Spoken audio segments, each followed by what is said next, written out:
Bapak menangkap nggak ini ada skenario jangka panjang, Pak, sampai munculnya reklamasi di ujung Jakarta? Iya, saya kira reklamasi kan salah satu, tapi jangka panjangnya ya orang-orang Cina itu ingin menguasai kita, menguasai lewat ekonomi, lewat penguasaan lahan, ya. Lahan itu tidak cuma misalnya di kota-kota besar, perkebunan pun mereka sudah kuasai gitu.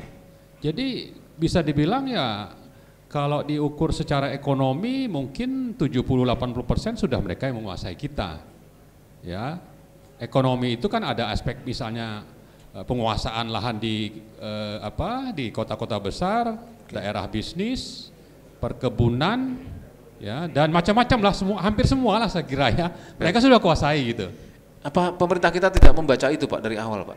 Gimana? Pemerintah kita apa tidak membaca kekhawatiran seperti itu, Pak? Pemerintah kita ini mungkin kalau kita lihat kita urut satu persatu. Kalau itu dari presiden, ya presidennya bisa karena memang bagian dari orang Cina itu sendiri, ya. Sebentar. Atau Kalau mau dia, tepuk tangan harus bareng-bareng. 1, 2, 3. Ya. Nah, biar kompak gitu loh. Ya, silakan. Atau dia memang orientasinya cuma rente dan kekuasaan.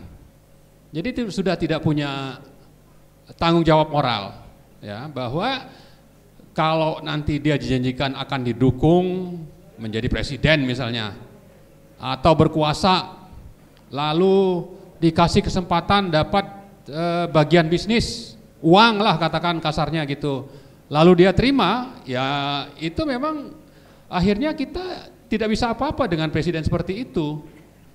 Dia menyerahkan apa saja untuk tadi orientasi apa? Kekuasaan, rente, dan pengaruh dan macam-macam lah. Enggak takut misalnya nanti di akhirat dia harus bertanggung jawab gitu. Ya mungkin acara ini mengingatkan dia, saya kira ya. Saya bicara ini juga bukan berarti mendukung itu, sekaligus mengingatkan namanya Joko Widodo. Jangan begitulah, ya kan? Saya kira kalau kita lihat di Jawa itu orang miskin masih sangat banyak lah. Ya mungkin di kampungnya Pak Jokowi di Solo sana itu banyak. Nah jangan lupa beliau di Jakarta juga apalagi. Jangan lupa, jangan orientasi cuma kekuasaan dan rente, melupakan orang-orang pribumi yang masih sangat-sangat banyak miskin. Ya, kita jadi budak nanti, menjadi budak di negeri sendiri gitu. Akibat apa? Salah satunya karena sabar. Akibat dari karena pemimpinnya itu tidak punya komitmen yang kuat untuk kepentingan rakyat banyak gitu. Tapi ya, ada sanggahan nih, Pak. Ini kan reklamasi kebijakannya bukan di presiden, Pak. Ini cukup di gubernur. Oh iya, tapi kan keputusan itu paling tinggi kan ada di presiden. Tetap ya? Ya, tetap saja. Makanya kita menyayangkan bahwa waktu ada keputusan rapat koordinasi 4 kementerian, ya. Kemenko Maritim, ya. LH, KKP, Perhubungan, sudah jelas kan? Itu di stop. Mestinya kan di endorse, dikukuhkan oleh yang namanya Joko Widodo. Ya kan? Tapi dia ganti dulu menterinya. Kenapa tidak, Pak, waktu itu, Pak? Ya?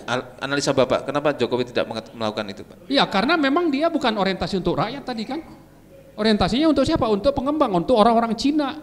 Baik yang di sini maupun yang ada di daratan sana. Kepentingannya menguasai kita gitu. Ini Bapak mengatakan lugas sekali, datanya memang valid ya, Pak? Lah kalau tidak nanti silakan aja, saya juga siap gitu. Untuk diinterogasi atau takbir. Ini data sudah siap, secara statistik sudah siap, data sudah siap. Faktanya memang begitu, bagaimana? Baik, Pak. Satu lagi, Pak, ini kan kepentingan pengusaha dan pengusaha. Tapi Bapak tadi mengatakan ini Cina di sana. Ini apakah pengusaha berdiri sendiri atau Cina sebagai sebuah negara, Pak? Ya dua-duanya saya kira. Dua-duanya. Ya salah satu fakta misalnya kan Ahok itu pernah bilang supaya Jokowi itu sadar dia jadi presiden karena dukungan dari konglomerat pengembang itu salah satunya gitu. Atau salah 9-nya gitu kan? Salah 9. Ya jadi ini kan fakta. Ya. Tapi yang disayangkan mana ini DPR kok diam aja gitu. Ya kan? Kenapa DPR diam tuh, Pak? Ya mungkin bagian dari itu dapat rente, ya kan? Nah, juga kita sayangkan misalnya yang namanya KPK. Ya, banyak sekali orang itu mendukung KPK supaya tetap eksis. Oke lah, kita setuju. Tapi KPK yang seperti apa? Jangan KPK yang menjadi bagian dari alat kekuasaan. Ya, banyak sekali sebetulnya fakta-fakta di persidangan ya dari berbagai kasus besar yang menunjukkan bahwa yang terlibat bukan cuma yang sedang diadili, tapi fakta persidangan itu mengarah kepada orang-orang lain. Tapi KPK itu berhenti.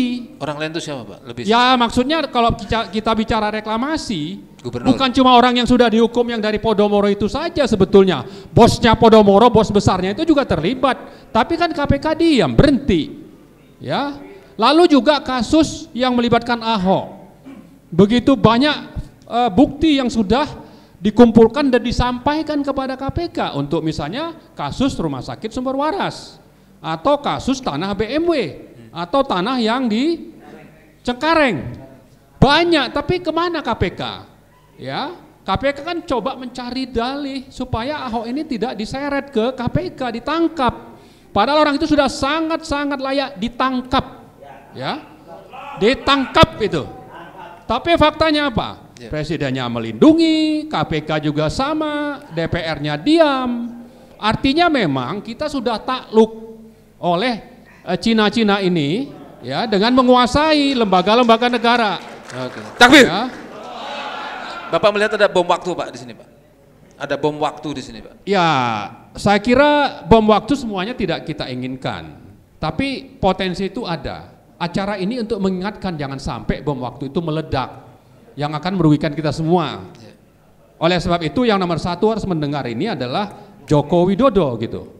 Ya, jadilah sebagai presiden rakyat Indonesia, pribumi yang mayoritas dan mayoritas pula miskin. Jangan menjadi presiden konglomerat, apalagi negara asing demi kekuasaan atau demi rente. Kalau seperti itu ya nilai Anda itu sangat rendah gitu. Ya kan, harusnya kan kita menjunjung tinggi moralitas dan kemanusiaan. Dengan menjunjung tinggi moralitas dan kemanusiaan itu Joko Widodo itu akan dihormati, dikenang nanti kalau sudah berakhir masa jabatannya. Tapi kalau tidak, kalau sebaliknya, ini nanti akan terus dihujat gitu. Ya seperti yang saya lakukan ini. Takbir. Pak Marwan, satu pertanyaan saya, Pak. Ini katakanlah ini Jokowi sudah mendengar. Tapi apa prediksi Bapak? Lanjut terus atau berhenti, Pak? Apanya? Sikap Jokowinya, Pak. Saya khawatir memang dia tidak mau mendengar ya. Sudah buta oleh tadi orientasi itu. Ya, tapi ya namanya orang kan mestinya kalau diingatkan berkali-kali, mungkin pelan-pelan dulu. Nggak perlu ada misalnya tadi bom waktu meledak dulu. Kita harapkan itu ada kesadaran gitu ya. Dan saya yakin kalau orientasinya misalnya kekuasaan untuk terpilih lagi di 2019, seandainya dia merubah sikap ya, lebih memihak kepada rakyat, saya yakin dia terpilih. Ya, tapi justru sebaliknya, mungkin saja tidak sampai ke 2019. Ya. Takbir. Sepintas tadi saya mendengar ada istilah-istilah yang sebut sajalah forbidden words gitu. Jadi mohon tidak diungkapkan di sini ya, kata-kata yang seperti itu. Baik, kembali Pak Marwan. Jadi kalau begitu ada bahaya Cinaisasi di balik reklamasi Teluk Jakarta, jawabannya sebuah kepastian. Itu hal yang sangat valid ya. Ya, saya harap ada perbaikanlah ke depan. Ya, biar bagaimanapun negara ini berdiri kan atas perjuangan dari orang-orang pribumi yang begitu banyak berkorban. Dan itu sebabnya dalam Undang-Undang Dasar 1945 yang asli disebutkan bahwa yang jadi presiden itu ya orang Indonesia asli. Yang sayangnya itu sudah diamandemen dan mungkin ini bukan mungkin ya, harus kita perjuangkan lagi itu untuk dikembalikan gitu. Ya. Takbir. Baik, terima kasih Pak Marwan. Silakan minum dulu, Pak.